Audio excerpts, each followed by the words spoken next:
नगर गांव से 2 किलोमीटर दूर नदी किनारे एक टूटा फूटा मंदिर था। कहते हैं कि कभी चंदन नगर गांव उस नदी के किनारे बसा था, लेकिन बार बार बाढ़ आने के चलते और नदी की दिशा बदलने की वजह से 200 साल पहले चंदन नगर वर्तमान जगह पर बस गया। वो पुराना मंदिर आज भी नदी किनारे ही विराजमान है। इस मंदिर को गांव वाले भूतिया मंदिर भी कहते हैं। एक दिन बहुत तेज बारिश हो रही थी और बिजली भी चमक रही थी। गांव का भुवन काम से लौट रहा था। उसके कुछ ही दूरी पर गांव का नाई कनुआ कहीं से वापस लौट रहा था। अचानक से बिजली चमकी और मंदिर का घंटा बजने की आवाज आई। हे भगवान, आज क्या अनर्थ होगा पता नहीं, सब सुख रखना। तभी घंटे की आवाज और तेज होती गई और उसके सामने से कनुआ नाई उड़ता हुआ मंदिर की तरफ से गायब हो गया। नहीं, ऐसा नहीं हो सकता। कनुआ चाचा! थोड़ी देर में बारिश रुक गई और भुवन भागता हुआ कनुआ के घर जा पहुंचा। चाची, वो मंदिर! बताओ रे भुवन को क्या हुआ? इतना घबराए हुए क्यों हो? सब मंगल तो है ना? नहीं चाची, कनुआ चाचा मंदिर के घंटे की आवाज में गायब हो गए। नहीं, ऐसा नहीं हो सकता। कह दो कि झूठ है। मेरी आंखों के सामने चाचा मंदिर की तरफ उड़ते हुए चले गए। मुझे माफ कर दो चाची, मैं कुछ नहीं कर सका। धीरज धरो बहू, अब इन गांव वालों को सब पता नहीं किन पापों का फल मिल रहा है।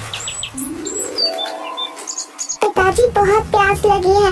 एक बोतल पानी लाया था, वो दोपहर में ही खत्म हो गया था। जा नदी किनारे जाकर पी ले। क्या पिताजी, 1.5 किलोमीटर पानी पीने के लिए जाऊं? क्यों ना हम अपने खेत में एक कुआं खोद लें? मेरे सपने में भी आता है कि हमारे खेत में एक कुआं है। चल चुपचाप अपना काम कर। जब देखो उल्टा पुल्टा बात करता रहता है, आलसी कहीं का। 1.5 किलोमीटर चलने के चलते इनको खेत में ही कुआं चाहिए। अरे सपना में कुआं दिखता है। कल आलू भी निकलना है, माँ भी आएगी, 2 बोतल पानी भर लेना। माँ देखो ना, बोतल से पानी खेत में गिर गया। प्यास लगी है, क्यों ना हम अपने खेत में कुआं खोदें? सचमुच मेरे सपने में दिखता है कि अपने खेत में कुआं है। अब तो शाम हो ही गई है, घर जाकर पानी पी लेना बेटा। माँ, मैं थोड़ा चेतन के पास जाऊंगा, तुम लोग घर चले जाना, मैं उससे मिलकर रात में घर लौटूंगा। रतन और सुनीता घर चले जाते हैं। बंकू अपने दोस्त चेतन से मिलने जाता है। रात में घर पर, बेटी सुमति, पिताजी को थोड़ा खाना दिया। रात के 9 बज गए हैं, नहीं तो वो सो जाएंगे। पता नहीं ये बंकू कहाँ रह गया। लाओ माँ, मैं दे देती हूँ। रतन के पास जाकर, पिताजी ये लीजिए आपका खाना। ठीक है बेटा, लाओ। बंकू अभी घर लौटा या नहीं अभी तक? नहीं पापा, बंकू भैया अभी तक नहीं आए हैं। तभी पुराने मंदिर के घंटे के बजने की आवाज आती है। आज वर्षों बाद पुराने मंदिर का घंटा बजा था। बहुत दिनों बाद आज फिर पुराने मंदिर के घंटे बज रहे हैं। जरूर कुछ अनर्थ होने वाला है। ये बंकू ना जाने कहाँ रह गया। तभी सुनीता दौड़ती हुई आती है। अजी सुनते हो, बाहर पुराने मंदिर के घंटे बज रहे हैं। अभी तक बंकू भी घर नहीं लौटा। गजब हो गया, जाने क्या होने वाला है। अरे भाग्यवान, आ जाएगा। घंटे की आवाज सुनी होगी तो वह अपने दोस्त के घर ही रुक गया होगा फिलहाल। काश आप जो कह रहे हो वैसा ही हो। अरे पिताजी, आप दोनों घंटे की आवाज सुनकर इतना डरे हुए क्यों हो? आखिर बात क्या है उस घंटे में? उसी समय दरवाजे पर कोई दस्तक देता है। लो, आ गया मेरा बेटा बंकू। भगवान का लाख लाख शुक्र है। सुमति, जब भैया आया है, खोल दे दरवाजा। सुमति जाकर दरवाजा खोलती है। अरे पंडित जी, प्रणाम। हाँ बेटा, मुखिया जी के यहाँ पूजा करवा कर लौट रहा था, तभी पुराने मंदिर का घंटा बजने लगा तो मैं यहाँ आ गया। अरे पंडित जी प्रणाम, आइए आइए, अंदर आइए। बड़े दिनों बाद पुराने मंदिर का घंटा बजा है। पता नहीं किस बदनसीब की किस्मत खराब है। वैसे तुम्हारे परिवार में तो सब सुरक्षित है ना? मुंह क्यों लटका हुआ है तुम्हारा? प्रणाम पंडित जी। देखिए ना, बंकू दोस्त के यहाँ गया था, अभी तक लौटा नहीं है। पुराने मंदिर से घंटे की आवाज आ रही है, चिंता लगी हुई है। धीरज रखो बहू, कुछ नहीं होगा बंकू को। भगवान भला करेंगे, जहाँ होगा सुरक्षित होगा। लेकिन उस पुराने मंदिर के घंटे की आवाज से सब इतना डरे हुए क्यों है? मुझे कोई बताता क्यों नहीं? ये तो कोई नहीं जानता बच्ची कि वो मंदिर का घंटा अपने आप बजता कैसे है, लेकिन जब भी बजता है गांव से कोई न कोई लापता जरूर हो जाता है। इसीलिए मंदिर का घंटा बजते ही सभी अपने अपने घर में घुस जाते हैं। तो इस घंटे को कोई खोलकर हटा क्यों नहीं देता? जिसने भी घंटा को हटाने की कोशिश की उसी क्षण उसे लकवा यानी पैरालिसिस मार दिया। ओह, लेकिन ऐसा होता क्यों है? हमारे पूर्वज बताते हैं कि सदियों पहले उस मंदिर के पुजारी की हत्या चोरों ने कर दी थी और कीमती आभूषणों और मूर्तियों को लेकर भाग गए। तो किसी गाँव वाले ने पंडित जी की मदद नहीं की? पंडित ने जोर जोर से घंटा बजाया, लेकिन सर्दी के 12 बजे ठंडी रात होने के कारण कोई भी गांव वाले मदद के लिए नहीं गया। कहा जाता है कि उस पुजारी की आत्मा आज भी मंदिर में ही मौजूद है। जब जब पुजारी की आत्मा कुहकती है, मंदिर का घंटा बजने लगता है और गांव का कोई न कोई व्यक्ति गायब हो जाता है। उधर घंटा बजने के पहले बंकू अपने दोस्त चेतन के घर पर था। चेतन, रात काफी हो गई है, अब मैं चलता हूँ। पिताजी खाना खाते समय मुझे खोजते हैं। दरअसल मैं और पिताजी रात का खाना साथ में खाते हैं।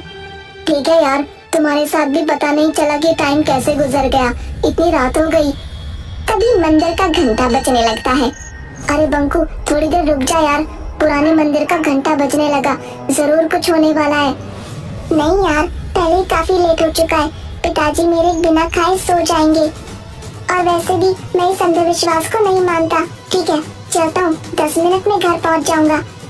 चेतन के बार बार मना करने के बावजूद बंकू वहाँ से अपने घर की ओर चल देता है।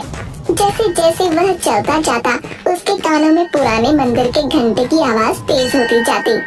घंटे की आवाज अब उसके कानों में इतनी तेज हो गई कि वो दोनों हाथों से कानों को ढक लेता है। फिर भी घंटे की आवाज उसके कानों में नश्तर की तरह चुभ रही थी। इस दौरान कब उसका पैर मंदिर की ओर चल पड़ा, उसे पता भी नहीं चला। एकाएक वो देखता है कि वो मंदिर के पास खड़ा है और घंटा लगातार बजे जा रहा है। वो कुछ समझ पाता इससे पहले ही घंटा चुंबक की तरह से खींच लेता है और घंटे के अंदर बंकू ऐसे समा जाता है जैसे घंटा कोई ब्लैक होल हो। इसके साथ ही घंटे की आवाज आने बंद हो जाती है। इधर रतन के घर। चलो, घंटे की आवाज तो बंद हुई, भगवान करे कहीं कोई हादसा ना हुआ हो। ठीक है रतन, अब मैं चलता हूँ। बंकू भी तुम्हारा 10-15 मिनट में आ ही जाएगा। ठीक है पंडित जी, प्रणाम। सुनो जी, टॉर्च लेकर चेतन के यहाँ जाकर देखो। घंटे की आवाज तो बंद हुई आधा घंटा हो गया, बंकू अभी तक घर नहीं लौटा। तुम ठीक कह रही हो सुनीता, मैं अभी जाकर चेतन के घर बंकू को देख कर आता हूँ। सुमति, जरा टॉर्च तो लाना। रतन पूरा रास्ता टॉर्च से बंकू को खोजते हुए चेतन के घर पहुंचा। वो दरवाजा खटखटाता है। अरे अंकल आप, बंकू तो यहाँ से आधा घंटा पहले ही चला गया, जब घंटा बज रहा था। अभी तक घर नहीं पहुँचा क्या? नहीं बेटा, अभी तक तो बंकू घर नहीं पहुँचा, लेकिन जब पुराने मंदिर का घंटा बज रहा था तब उसे जाने क्यों दिए? अंकल, मैं बार बार उसे मना कर रहा था कि अभी मत जा, लेकिन वो बोला कि मैं अंधविश्वास में नहीं मानता। मेरे पिताजी मेरे बगैर खाना नहीं खाते और वो उसी समय चला गया। चेतन और रतन दोनों मिलकर बंकू को बहुत ढूंढते हैं, लेकिन बंकू कहीं नहीं मिलता। रतन के घर पर हाहाकार मच जाता है। जैसे तैसे रात गुजरती है। सुबह होते ही रतन के घर पर लोगों की भीड़ उमड़ पड़ती है। रतन भाई, मुझे अभी अभी पता चला कि घंटे की आवाज जो रात में हुई थी उसके बाद से तुम्हारा बंकू गायब है। मुझे इस बात का बहुत अफसोस है, लेकिन इसमें हम लोग कर भी क्या सकते हैं। सरपंच साहब, बंकू मेरा इकलौता बेटा था, वह पूजा पाठ अंधविश्वास को नहीं मानता था। कितनी बार उसे समझाया लेकिन वह नहीं माना। आज उसी का फल हम लोग भोग रहे हैं। नियति के आगे हम सब लोग बेबस हैं। मैं जानता हूँ कि तुम्हारे ऊपर क्या बीत रहा है। हम लोग तो सिर्फ सांत्वना ही दे सकते हैं। हाँ, बेटा तो चला गया, अब तो सिर्फ सांत्वना ही हमारे हिस्से बचा है। अभी कल ही वह कह रहा था कि पिताजी एक कुआं खेत में खुदवा दीजिए। मेरे सपने में आता है कि अपने खेत में एक कुआं है। 2-3 दिन बाद गांव में एक दुष्ट पंडित बाबा चूरन दास आते हैं। उसे पता चलता है कि रतन के घर से उसका इकलौता बेटा बंकू गायब हो गया है। इसी बात का वो फायदा उठाने की सोचता है और रतन के घर पर पहुंचता है। अलख निरंजन, कोई घर पर है बच्चा? बच्चा तो नहीं रहा। लीजिए महाराज, ये 1 किलो चावल स्वीकार कीजिए। नहीं माता, मैं भिक्षा मांगने नहीं आया। मुझे मालूम है कि तुम्हारा बच्चा पिछले दिनों गायब हो गया है। कोई बात नहीं, हम उसे वापस लाएंगे। महाराज की जय हो। कोई भी उपाय करे महाराज, कैसे भी मेरा बच्चा मुझसे मिलवा दे। नारायण नारायण, तुम्हारा बच्चा तुम्हें जरूर मिलेगा माता। बस थोड़ा सा दान पुण्य करना होगा। घर में जितना भी सोना है उसका त्याग करना होगा। महाराज, सोने जैसे बेटे के सामने ये नकली सोना किस काम का।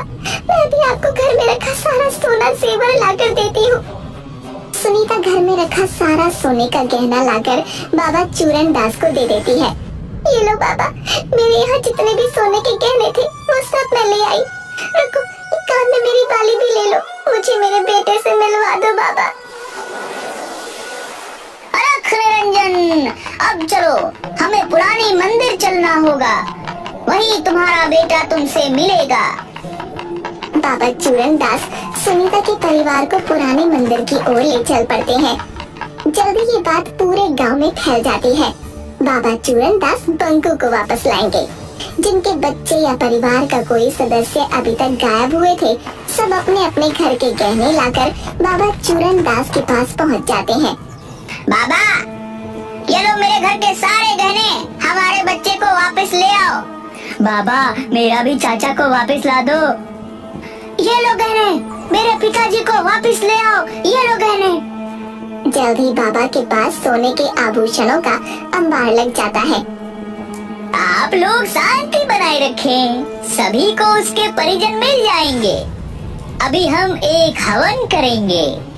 चूरन दास मास्क पहनकर हवन में कुछ भस्म फेंकता है, जिससे पूरे मंदिर परिसर में धुआं फैल जाता है और धुएं में सारे लोग बेहोश हो जाते हैं। चूरन दास फौरन सारे जेवर समेटकर एक बोरे में भरकर भागने लगता है। तभी मंदिर में टंगे घंटे से एकाएक किरणें निकलती हैं और चूरन दास वहीं पर अपाहिज हो जाता है। थोड़ी देर बाद सभी को होश आता है। मुझे बचा लो, कोई मुझे बचाओ, मैं पूरी तरह अपाहिज हो चुका हूँ। मैंने तुम लोगों के साथ धोखा किया है। हे भगवान, अब किसी के साथ धोखा नहीं करूँगा। दुष्ट पंडित, तुम्हारी यही सजा है। तुमने कई लोगों के भावनाओं को धोखा दिया है। अब पड़े रहो यहीं। उधर सुनीता ने रात में कहा था कि उसके बेटे की आखिरी इच्छा खेत में कुआं खुदवाने की थी, इसलिए रतन बंकू को याद कर खेत में कुआं खोद रहा होता है। तभी उसे जमीन के अंदर से कुछ मूर्तियां और आभूषण मिलते हैं। वो इसकी खबर सरपंच और पंडित ज्ञानचंद को देता है। जरूर यह मूर्तियाँ वही पुराने मंदिर की है जो सैकड़ों साल पहले गायब हुए थे। शायद चोरों ने इसे यहाँ पर छुपा रखा था। अगर ऐसी बात है तो पंडित जी, इन मूर्तियों को गंगा जल से धोकर फिर से वहीं स्थापित किया जाए। पंडित ज्ञानचंद उन मूर्तियों को फिर से पुराने मंदिर में प्रतिस्थापित करवा देता है। तभी जोर से घंटे बजने लगते हैं। सभी लोगों में हाहाकार मच जाता है, क्योंकि सभी आज घर के बाहर मंदिर के पास खड़े थे। तभी अचानक सुमति चिल्लाती है, अरे मत देखो, घंटे में से बंकू भैया निकल कर आ रही है। अरे ओ गिरधारी मेरे भाई, बरसों पहले तुम बिछड़ गए थे। जय हो देवी माँ, तेरी लीला अपरंपार है। अरे रामधन भी, सभी लोग निकल रहे हैं। आप आ गए, मुझे यकीन था आप आओगे। घंटे में से गायब हुए लोगों को निकलता हुआ सब देख रहे थे। किसी का बेटा, किसी की बहन, किसी के चाचा, किसी के दादा, सब लोग अपने परिजनों से मिलकर बहुत खुश थे। अरे मैं ठीक हो गया। जय हो बाबा, जय भगवान, तेरी महिमा तू ही जाने। चूरनदास, भगवान ने तुझे नया जन्म दिया है, इसीलिए इस जन्म में तुम अच्छे कर्म करो। तुम इस मंदिर का देखभाल करो, यही भगवान का आदेश है। मैं जीवन भर इसी चौखट पर पड़ा रहूंगा, मुझे मोक्ष यही मिलेगा। शायद आज इस मंदिर के पुजारी की आत्मा को शांति मिला होगा। मंदिर में भगवान फिर से स्थापित हो चुके हैं। इस घटना को आज कई साल बीत गए, लेकिन फिर कभी मंदिर का घंटा नहीं बजा।